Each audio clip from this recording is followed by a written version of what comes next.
guys, pag-usapan lang natin sina Catherine Bernardo at Alden Richard. Bagong update na naman guys. Sigurado kikiligin na naman kayo kina Catherine Bernardo at Alden Richard. Spotted na naman guys. Uploads ang pagpapakita ng cat dance sa mall tour sa Cebu. Spotted yan. Diba guys? Grabe nga naman kasi guys dahil marami nang napapansin umano guys ang mga cat dance fans na animo guys talagang uling-uli sa akto na talagang unlimited na guys ang applause ni Alden Richard kay Catherine Bernardo. Siyempre guys no, inaalalayan niya kasi guys at inaalagaan. Siyempre guys, baka nga naman kasi maulog nga naman ang kanyang new baby. Natatandaan niyo pa ba yun guys? Nung siya ay nasa Bibo sa kanyang endorsement, 'di ba? Ang sinabi nila na meron na ba siyang new baby? Yes!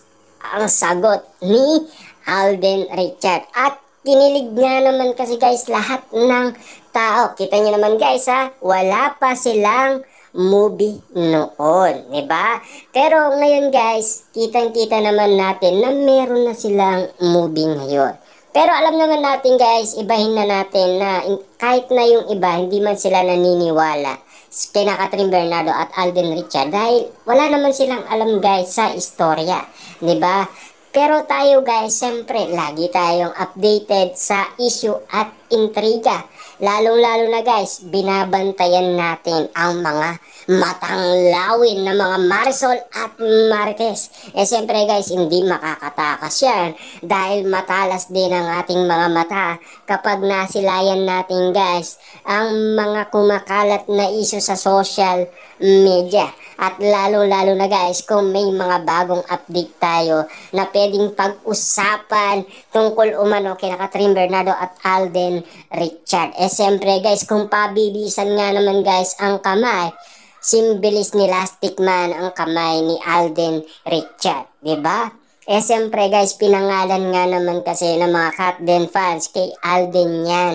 Bantog nga naman kasi guys, ang bilis ng kanyang kamay sa pag-alalay at pag-alaga umano kay Catherine Bernardo. Lalong-lalo guys sa pag-cover umano guys kay Catherine Bernardo. Grabe, ang daming kinikilig nga naman kasi guys dahil sobrang daming mga tao guys ang kinikilig at umiiyaw at sumisigaw nga naman kasi guys. Grabe ang mga nangyayari umano guys kina Catherine Bernardo at Alden Richard. Kita nyo yung sobrang daming tao guys, mga nagmamahal sa kanila. Siyempre guys, magpapatuloy pa yan kasi meron na daw silang napag-usapan kasi na tanong na yan guys sa balita. Tinanong na kasi guys ang part 3 kung meron na daw silang pinag-usapan. Meron na daw, kaso nga lang kasi guys, magpapahinga muna ang cat den. Ang gusto kasi nila guys, magpahinga mo rin guys ang mga cat den fans, 'di ba? Pero hindi naman ganun kadali yung sinabi nila guys kasi meron pang pero. Ang sinasabi nila, tignan pa rin natin. Yan guys ang sinabi nila sa atin. Ibig sabihin, magkakaroon talaga siya guys ng part 3. Yan ang iintayin natin guys. Alam ko kasi ang part 3 sa Amerika naman guys gagawin. Grabe nga naman guys no, ang journey ni Ethan at Joy ay talaga guys adventure. Parang travel talaga guys ang pagmamahalan Ethan at Joy. Kasi guys meron akong napanood na Love Stranger na ganyan talaga guys. Parang naglalakbay talaga. Parang kinukuha yan ni Carmi sa mga iba't ibang mga movie. Kasi meron na akong nakitang ganyan guys na animo tulad kina Ethan at Joy ang istorya.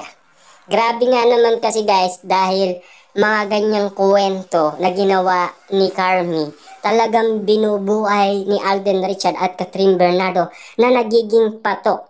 Siyempre guys, depende yan sa reaksyon at kagalingan ng mga artista kung papaano nila bubuhayin yung kwento.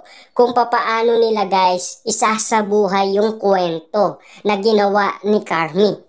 Kitang-kita nyo naman siguro guys, no? Yung kwento na Hello Love Goodbye naging patok sa masa. Bakit? Tungkol kasi guys sa mga OFW. Siyempre guys, ang dami nating OFW sa iba-ibang bansa, 'di ba?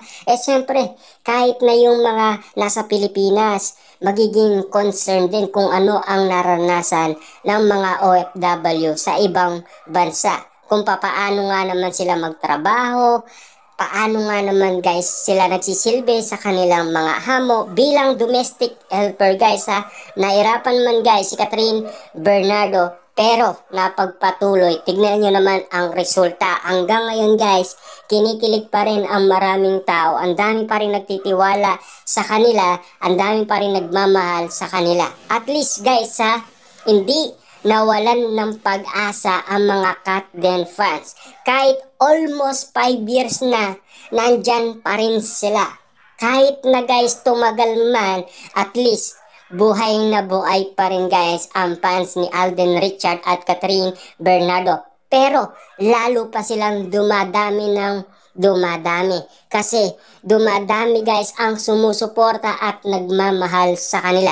Dumadami ba guys ang kinikilig? Dumadami ba guys ang napapasaya ni Catherine Bernardo at Alden Richard? Yes guys, parami ng parami. Kasi kinikilig nga naman kasi sila guys. Bawat eksenang pinapakita ni Catherine Bernardo at Alden Richard, lalong-lalo na guys, sabay kumain, sabay kumuha ng tubig. Grabe guys, kung makabuntot daw si Alden Richard. Ayon sa ibang cast ng Hello Love Again, yan ang update sa atin guys ni Mark at ni Marvin na nakasama nila guys sa Cebu. 'Di ba? Kung mapapansin ninyo, kasama sila guys sa mall tour sa Cebu.